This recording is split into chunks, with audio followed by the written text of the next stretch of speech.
क्यों बहन जी, कैसी हैं आप? मैं ठीक हूँ। कहिए आप कैसी हैं? और आपका बेटा सुरेश क्या कर रहा है आजकल? सुरेश सुरेश तो आजकल बेंगलुरु में है। वो आईटी की पढ़ाई कर रहा है। और आपकी लड़की तो इस साल 12वीं की परीक्षा पास कर गई ना? पास ही नहीं, वो तो प्रथम श्रेणी से उत्तीर्ण हुई है। और आपका सब ठीक ठाक चल रहा है? हाँ बहन जी, ईश्वर की कृपा से सब कुछ ठीक ठाक ही चल रहा है। बहन जी, आपको एक कॉम्प्लीमेंट देना चाहती हूँ। जी, वो क्या? यहाँ रहते रहते अब बहुत ही अच्छी हिंदी बोलने लग गई हैं, जबकि हिंदी आपकी मातृभाषा नहीं है। शुक्रिया बहन जी, पर हिंदी हमारी राष्ट्रभाषा तो है, इसलिए मैंने दिल्ली आकर खूब मन लगाकर इस भाषा को सीखा है। बहुत अच्छी बात है। तो चलिए कल फिर मिलते हैं।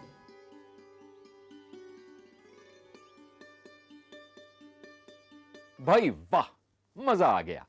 इन दोनों महिलाओं की हिंदी सुनकर मन गदगद हो गया। भला हो भी क्यों ना, बड़े दिनों के बाद ऐसी शुद्ध हिंदी जो सुनी है। वरना क्या बताऊं, खिचड़ी हिंदी सुनते सुनते मेरे तो भाई कान पक गए हैं। वाक्य में आद्योपांत हिंदी शब्दों के चयन की बात तो छोड़िए, आज की पीढ़ी के हिंदी वक्ता वाक्यों में स्त्रीलिंग पुल्लिंग का ही ख्याल कर लेते तो गनीमत थी। जब उन्हें इसके बारे में बताओ तो बिना अपनी गलती का एहसास किए सीना चौड़ा करके बड़े फख्र से कहेंगे, you know, my Hindi is weak. अब ऐसी पीढ़ी का भला कौन कायल होगा जिसकी भाषा ही दूषित हो। भाई हमें उस दक्षिण भारतीय महिला से सबक लेना चाहिए जो हिंदी तरभाषी होने के बावजूद शुद्ध हिंदी बोलने में गर्व का अनुभव करती है। दोस्तों, आप लोगों को लग रहा होगा कि मैं कुछ ज्यादा ही बोल रहा हूं। आप लोगों को कहीं ना कहीं यह भी महसूस हो रहा होगा कि मैं कोई एक हिंदी का एक्टिविस्ट हूं, या फिर मुझे अंग्रेजी भाषा नहीं आती और हिंदी में बातचीत करना मेरे लिए एक मजबूरी है। पर दोस्तों, मैं आप लोगों को यकीन दिलाता हूं कि ऐसा कुछ नहीं है। दरअसल न तो मैं हिंदी का एक्टिविस्ट हूं और न ही हिंदी बोलना मेरे लिए मजबूरी ही है। मैं एक प्रतिष्ठित अंग्रेजी चैनल में काम करता हूं और हिंदी एवं अंग्रेजी के सिवाय भारत की यही कोई 3-4 अन्य भाषाओं को भी बखूबी समझ लेता हूं, बोल लेता हूं। चूंकि मैं राष्ट्रभाषा प्रेमी हूं, इसीलिए सही हिंदी बोलने का पक्षधर हूं। और यह बात बिना व्याकरण जाने भला कैसे संभव हो सकती है। हिंदी शिक्षण के क्रम में वाक्य विचार विषयक कार्यक्रम के इस अंतिम भाग में आप सभी सुधीजनों और शिक्षार्थियों का स्वागत है। तो आइए हम जानें और समझें हिंदी भाषा की बारीकियों को, ताकि अभिव्यक्ति के स्तर पर हम कभी किसी से पीछे नहीं रहें। स्वागत है आप सबका एक बार पुनः इस कार्यक्रम में। देखो, वाक्य विविध प्रकार के होते हैं। मेरे कहने का मतलब यहाँ ये है कि विभिन्न आधारों पर हिंदी के वाक्यों का वर्गीकरण कई प्रकार से किया गया है। मैम, वर्गीकरण के विभिन्न आधार? हाँ, हिंदी व्याकरण में वाक्यों के वर्गीकरण के विभिन्न आधार तय किए गए हैं। ये विभिन्न आधार कौन कौन से हैं मैम? हम यहाँ वाक्यों के वर्गीकरण के 2 प्रमुख आधारों के बारे में जानेंगे। इनमें पहला है रचना के आधार पर वाक्यों का वर्गीकरण और दूसरा है अर्थ के आधार पर। रचना की दृष्टि से वाक्य के कितने भेद होते हैं?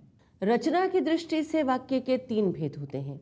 ये हैं सरल या साधारण वाक्य, संयुक्त वाक्य और मिश्र वाक्य। मैम, कृपया इन्हें एक एक कर समझाएं। ठीक है, यही करते हैं। सबसे पहले सरल यानी कि साधारण वाक्य की चर्चा। जिस वाक्य में एक ही उद्देश्य तथा एक ही विधेय होता है उसे सरल वाक्य कहते हैं। जैसे सुशीला अच्छी लड़की है, मोहन प्यारा बच्चा है। ये क्लियर है मैम। अब संयुक्त वाक्य की चर्चा। ओके, अब संयुक्त वाक्य का कॉन्सेप्ट देखो। जिन वाक्यों में एक से अधिक स्वतंत्र वाक्य योजकों द्वारा जुड़े हुए हों उन्हें संयुक्त वाक्य कहते हैं।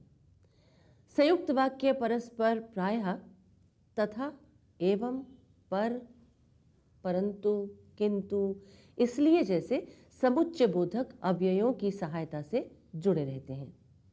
जैसे आगामी गर्मी की छुट्टियों में मेरा भाई शिमला जाएगा और मैं अजमेर जाऊंगा।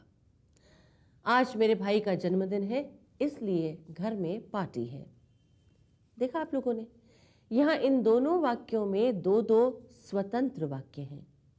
ये वाक्य और इसलिए जैसे समुच्चय बोधक की सहायता से परस्पर जुड़े हुए हैं। ओके मैम, अब मिश्र वाक्य की चर्चा। ध्यान रहे कि संयुक्त वाक्य में दोनों उपवाक्य स्वतंत्र होते हैं, किंतु मिश्र वाक्य में एक उपवाक्य स्वतंत्र उपवाक्य होता है तथा शेष उपवाक्य स्वतंत्र उपवाक्य पर आश्रित होते हैं। ये आश्रित उपवाक्य योजक चिन्हों द्वारा प्रधान उपवाक्य के साथ जुड़े रहते हैं। इन्हें जोड़ने के लिए कि, क्योंकि, जो आदि विभिन्न योजकों का प्रयोग किया जाता है। जैसे भला वह कौन भारतीय है जिसने गांधी जी का नाम न सुना हो। इस वाक्य में जिसने दरअसल जो का परिवर्तित रूप है। मैम, यहाँ तक तो हमें खूब अच्छे से क्लियर हो गया। अब वाक्य के वर्गीकरण का अगला आधार। वाक्य के वर्गीकरण का हमारा अगला आधार है अर्थ। अर्थ के आधार पर वाक्यों को 8 भागों में बांटा गया है। ये हैं विधानवाचक वाक्य, नकारात्मक वाक्य, आज्ञार्थक वाक्य, प्रश्नवाचक वाक्य, इच्छावाचक वाक्य, संदेहवाचक वाक्य, विस्मयादि बोधक वाक्य और संकेतवाचक वाक्य। अर्थ के आधार पर वाक्यों के 8 भेद होते हैं। ये तो हम सरसरी तौर पर जान गए। जी मैम, अब प्लीज इनके बारे में एक एक कर जरा विस्तार से बताएं। देखो, इनके बारे में आप अपने विद्यालय की कक्षाओं में भी पढ़ चुके हैं, सो मैं यहाँ बस इनकी सोदाहरण परिभाषाएं दोहरा भर देती हूँ। इससे आप लोगों की मेमोरी रिफ्रेश हो जाएगी। सबसे पहले विधानवाचक वाक्य की चर्चा। जिन वाक्यों में किसी काम के करने या होने का सामान्य रूप से ज्ञान होता है उन्हें विधानवाचक वाक्य कहते हैं। जैसे धरती गोल है, मैंने चाय पी, मैं अपने गांव जा रहा हूं, वगैरह वगैरह। ओके, वाक्य का दूसरा प्रकार है नकारात्मक वाक्य। नकारात्मक वाक्य को निषेधवाचक वाक्य भी कहते हैं। इन वाक्यों में कथन का निषेध किया जाता है। कथन का निषेध? मैम, मैं कुछ समझी नहीं। हाँ, कथन का निषेध। इसमें किसी बात के नहीं करने या होने की चर्चा रहती है। इस प्रकार के वाक्य प्रायः न, नहीं, मत जैसे निषेधात्मक शब्दों से पहचाने जाते हैं। मैम, जैसे इधर मत बैठो, किसी का बुरा न सोचो, मैंने रोटी नहीं खाई। निषेधात्मक वाक्य दरअसल विधानवाचक वाक्य के ठीक उलट होते हैं।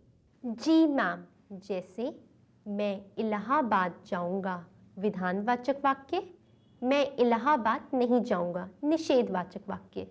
Good, you got the point. अब आज्ञार्थक वाक्य की चर्चा। देखो, जिन वाक्यों में आज्ञा, प्रार्थना, उपदेश, अनुमति आदि का भाव प्रकट हो उसे आज्ञार्थक वाक्य कहते हैं। जैसे तुम स्कूल जाओ, जाओ बाजार से सब्जी ले आओ, खूब मन लगाकर पढ़ो, परिश्रम करो नहीं तो परीक्षा में फेल हो जाओगे, वगैरह वगैरह। Okay ma'am, next. अब प्रश्नवाचक वाक्य की चर्चा। देखो, जो वाक्य कोई बात पूछने यानी प्रश्न करने के लिए किए जाते हैं उन्हें हम प्रश्नवाचक वाक्य कहते हैं। ऐसे वाक्यों में प्रायः कहाँ, क्यों, कब, कैसे, किसका, किस लिए आदि आदि शब्दों का प्रयोग किया जाता है। दूसरे शब्दों में किसी भी प्रकार के प्रश्न का बोध कराने वाले वाक्य प्रश्नवाचक वाक्य कहलाते हैं। जैसे आपका घर कहाँ है, या फिर आप कहाँ के रहने वाले हैं, मेरी पुस्तक आपने कहाँ रख दी। याद रहे कि ऐसे वाक्यों के अंत में प्रश्नवाचक चिन्ह भी लगे रहते हैं। मैम, आपके बताए तरीके से हमें प्रश्नवाचक वाक्य पहचानने में यकीनन सुविधा होगी। ओके, अब नेक्स्ट। अर्थ के आधार पर वाक्य का अगला प्रकार है इच्छावाचक वाक्य। इच्छावाचक वाक्य दरअसल वे वाक्य हैं जिनमें वक्ता अपने लिए अथवा किसी दूसरे के लिए कोई इच्छा प्रकट करता है। जैसे भगवान आपका भला करे, आप अपने उद्देश्य में सफल हो, वगैरह वगैरह। मैम, अब संदेहवाचक वाक्य की चर्चा। संदेहवाचक वाक्य ऐसे वाक्य होते हैं जिनमें वक्ता अपने संदेह के भाव प्रकट करता है। जैसे उसने अपना टिकट मंगवा लिया होगा, शायद इस वर्ष गन्ने की खेती अच्छी हो। और अब विस्मयादि बोधक वाक्य के बारे में। देखो, जिन वाक्यों में हर्ष, विस्मय, शोक आदि के भाव प्रकट होते हो उन्हें विस्मयादि बोधक वाक्य कहते हैं। जैसे, अरे आप ये क्या कह रहे हैं? आहा, कितना रमणीय दृश्य है। प्रश्नवाचक वाक्यों के समान इन वाक्यों को पहचानना भी कोई ज्यादा मुश्किल काम नहीं है। जी मैम, ये दरअसल एक सुविधाजनक, सरल और टिकाऊ उपाय है। खूब कहा आपने। ये एक सुविधाजनक, सरल उपाय तो है ही। इस उपाय के माध्यम से जीवन में कभी भी आप लोग इस प्रकार के वाक्यों को पहचानने में नहीं चूकेंगे। सुनो राउट, ये एक टिकाऊ उपाय भी है। मैम, अर्थ के आधार पर वाक्य कब आखिरी प्रकार संकेतवाचक वाक्य की चर्चा। देखो, संकेतवाचक वाक्य दरअसल ऐसे वाक्य होते हैं जिसमें कि एक वाक्य किसी दूसरे वाक्य की संभावना पर निर्भर रहता है। यानी कि ऐसे वाक्य किसी ना किसी शर्त पूर्ति यानी कि कंडीशंस की ओर संकेत करते हैं, इशारा करते हैं। इसके कुछ उदाहरण हैं। धूप निकलती तो मैं बाहर आता, मतलब ये कि चूंकि धूप नहीं निकली इसलिए मैं बाहर नहीं आया। बादल छाते तो पानी बरसता, अगर आपने सच बोल दिया होता तो इस मुसीबत में नहीं पड़ते, वगैरह वगैरह। मैं काल हूं, सबका नियंता। क्यों, महाभारत धारावाहिक की याद आ गई क्या? पर महोदय, आप लोग घबराएं नहीं। मैं उस क्रूर काल की बात नहीं कर रहा, बल्कि मेरा संकेत व्याकरणिक क्रिया के विभिन्न कालों के बारे में है। मित्रों, वाक्य विचार पर चर्चा हो और क्रिया के विविध कालों यानी टेंसेस पर चर्चा न की जाए, यह भला कैसे हो सकता है? अस्तु, आइए क्यों ना हम वाक्यों में काल रचना के बारे में भी चल रही इस चर्चा को अटेंड कर लें। The verb forms indicating the time of action are called tenses. अर्थात इसे कुछ यूं समझो कि क्रिया के जिस रूप से ये ज्ञात हो कि क्रिया किस समय घटित हुई है, उसे क्रिया का काल कहते हैं। दूसरे शब्दों में, वाक्य में कार्य के घटित होने का समय क्रिया का काल कहलाता है। अंग्रेजी में हम इसे टेंस कहते हैं। देखो, हम सब ये भलीभांति जानते हैं कि समय कभी रुकता नहीं है, ये सतत परिवर्तनशील रहता है। समय के प्रवाह में जिस बिंदु पर क्रिया होती है वो उसका वर्तमान काल होता है। उसके पूर्व जो कुछ भी हुआ हो वो उसका भूतकाल कहलाता है, तथा आने वाले समय में जो कुछ भी घटित होगा उसे हम भविष्यत काल कहते हैं। Okay, is it clear to all of you? Yes ma'am. Good. Nutshell में एक बार और समझ लो कि हिंदी व्याकरण में मूलतः 3 काल होते हैं। जी मैम, और ये तीनों काल हैं वर्तमान काल यानी कि प्रेजेंट टेंस, भूतकाल यानी कि पास्ट टेंस और भविष्यत काल यानी कि फ्यूचर टेंस। जी मैम, वर्तमान काल चलते हुए समय का, भूतकाल बीते हुए समय का और भविष्यत काल आने वाले समय का द्योतक है। और इसके उदाहरण हैं, रेलगाड़ी आ रही है वर्तमान काल, रेलगाड़ी देर से आई थी भूतकाल और रेलगाड़ी देर से आएगी भविष्यत काल। शाबाश। और अब काल के बारे में थोड़ी सी विस्तृत जानकारी। देखो, समय की सूक्ष्मता का बोध कराने के लिए तीनों कालों के फर्दर कुछ और भेद किए गए हैं। मैम, सबसे पहले वर्तमान काल की चर्चा। ओके, वर्तमान काल के 3 भेद माने गए हैं: सामान्य वर्तमान काल, अपूर्ण वर्तमान काल और संदिग्ध वर्तमान काल। सामान्य वर्तमान काल, क्रिया के जिस रूप से उसके वर्तमान समय में सामान्य रूप से होने का बोध हो उसे सामान्य वर्तमान काल कहते हैं। जैसे सुरेश पढ़ता है, पिताजी भोजन करते हैं। ध्यान रखना कि इनकी क्रियाओं में ता है, ती है, ते हैं आदि जुड़े रहते हैं।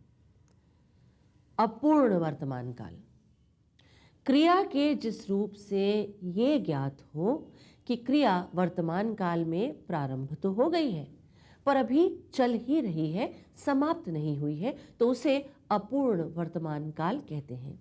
जैसे मैं पढ़ रहा हूं, हम खाना खा रहे हैं। इन्हें पहचानने के लिए ध्यान रखना कि क्रिया के इस रूप में धातु के साथ रहा है, रही है और रहे हैं आदि का प्रयोग होता है। संदिग्ध वर्तमान काल, संदिग्ध वर्तमान काल में कार्य के वर्तमान काल में होने या करने में संदेह व्यक्त होता है। जैसे पानी बरस रहा होगा, पिताजी बाजार जाते होंगे। इस प्रकार की क्रिया के वाक्यों में रहा होगा, रहे होंगे, रही होगी आदि क्रिया के साथ जुड़े रहते हैं। ठीक है मैम, अब भूतकाल के उपभेदों की चर्चा।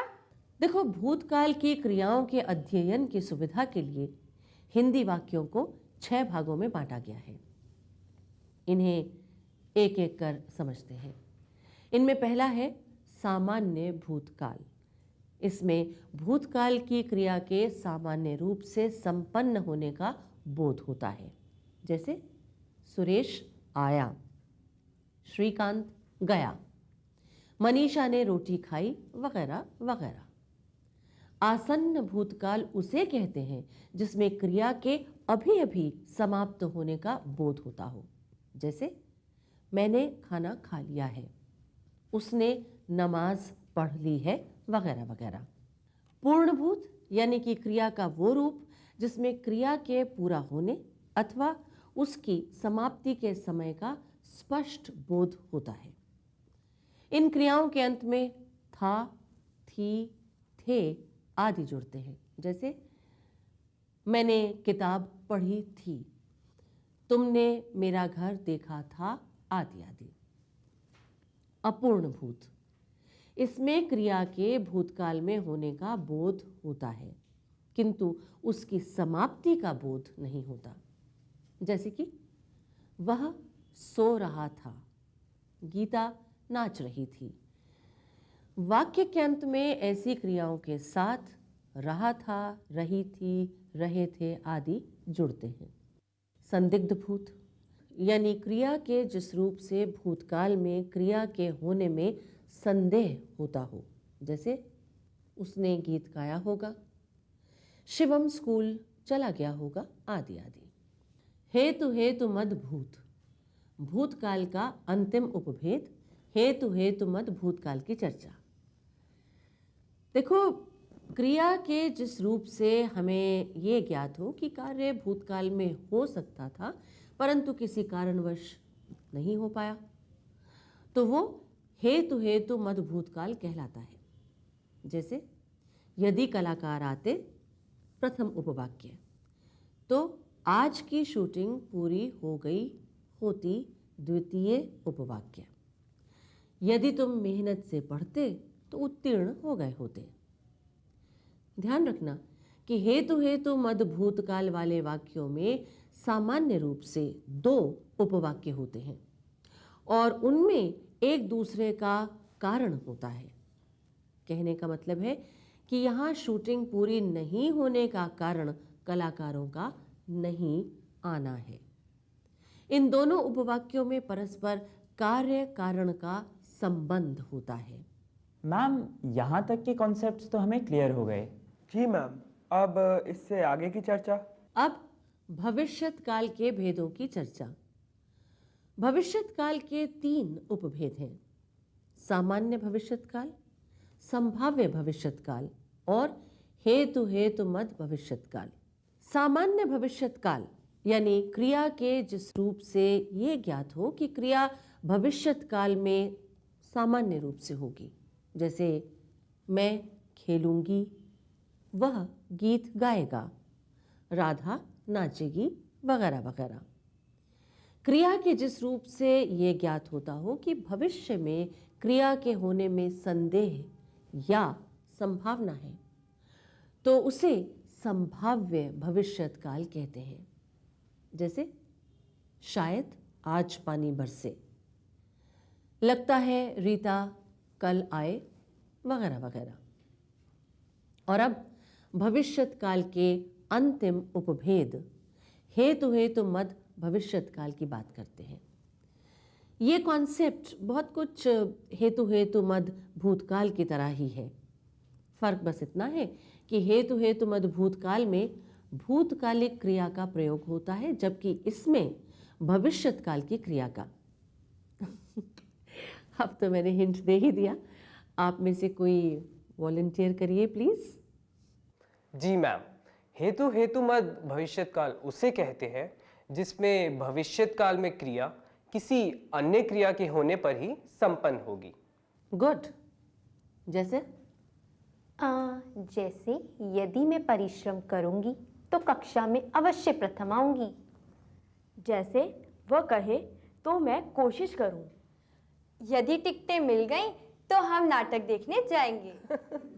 बस बस रहने दो, उदाहरणों की गाड़ी हम यहीं रोकते हैं।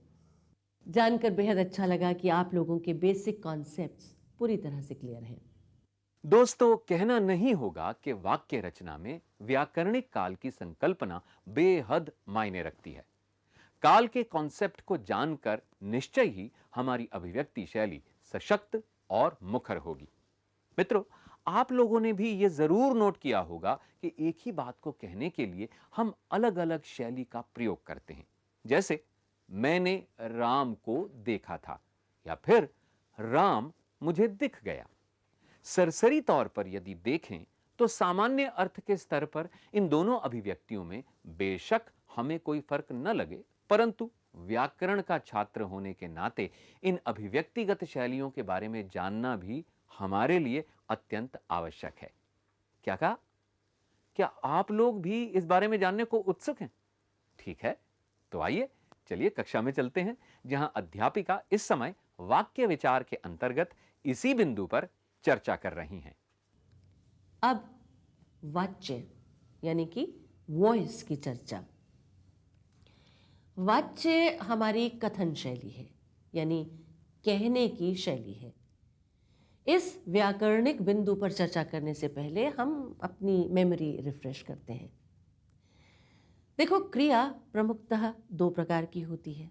जी मैम, ये है सकर्मक क्रिया यानी कि ट्रांसिटिव वर्ब और अकर्मक क्रिया यानी कि इंट्रांसिटिव वर्ब। शाबाश। इनकी परिभाषाएं भी बता दो। सकर्मक यानी कर्म सहित। कहने का तात्पर्य है कि ऐसी क्रिया जो वाक्य में कर्म की अपेक्षा रखती है सकर्मक क्रिया कहलाती है। जैसे मनीषा हिंदी सीख रही है, राम खाना खा रहा है।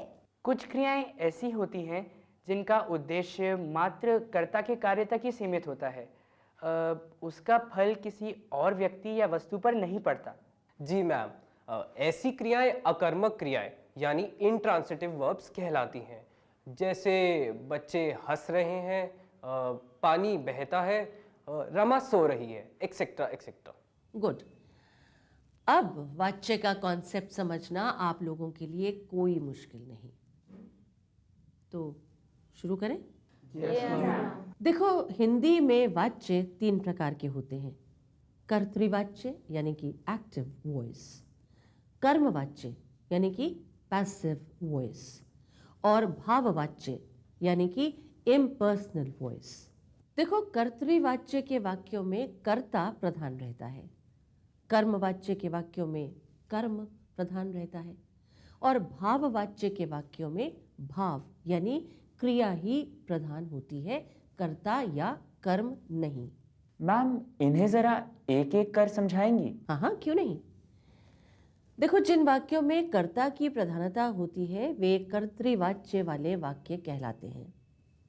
ध्यान रहे कि कर्तृवाच्य में कर्ता का सीधा संबंध क्रिया के साथ होता है, यानी क्रिया में लिंग, वचन तथा काल का प्रयोग कर्ता के अनुसार होता है।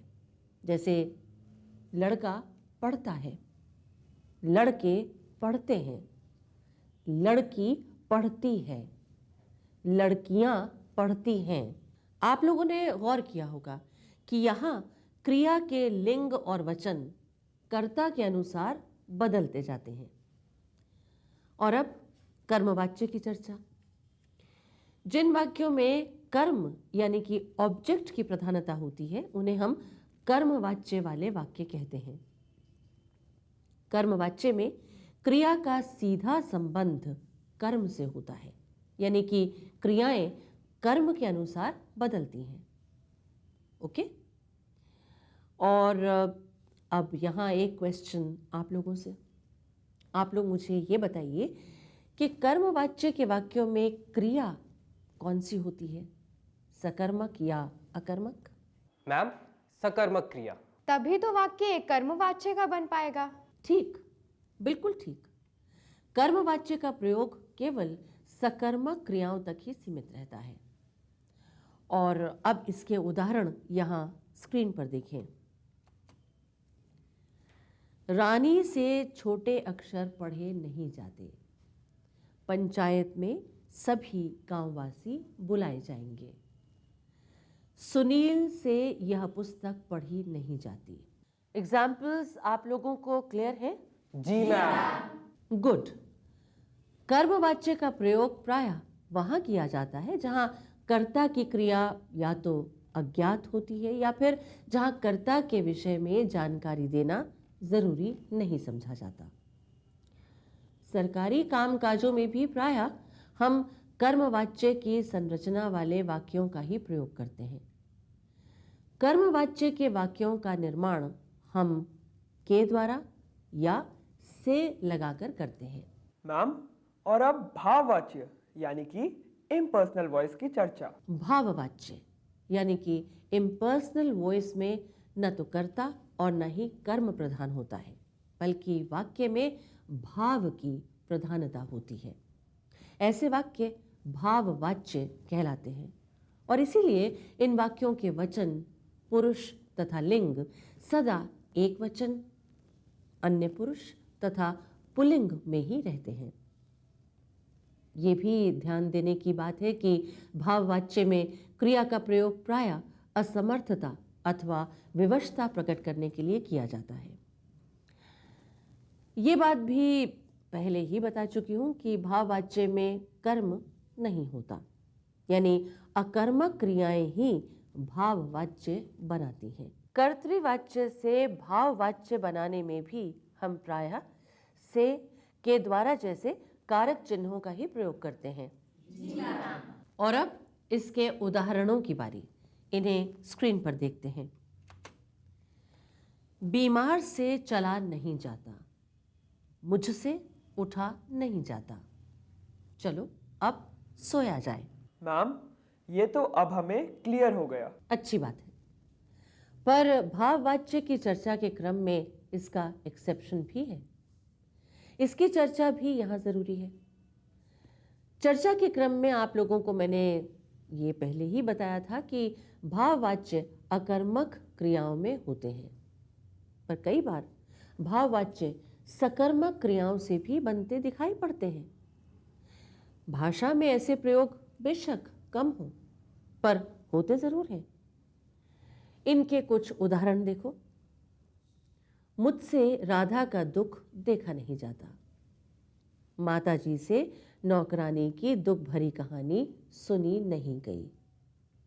खैर, अभी बस इसके एग्जाम्पल्स भर देख लो। इस चर्चा बिंदु पर विस्तार से हम फिर कभी डिस्कस करेंगे। Okay ma'am. वाक्य निर्माण के क्रम में हमने अब तक प्रायः सभी पॉइंट्स कवर कर लिए हैं। मेरी समझ से आप लोगों को अब सही वाक्यों के निर्माण में कोई दिक्कत नहीं आनी चाहिए। So my dear students, welcome to all of you in the field of correct grammatical expressions. मित्रों, इस पूरी चर्चा को सुन लेने के बाद अब मैं हिंदी वाक्य रचना में शायद ही कभी गलती करूंगा। और अंत में 100 बात की एक बात, भाषा अभ्यास की चीज होती है। सो आइए हम इसका खूब अभ्यास करें।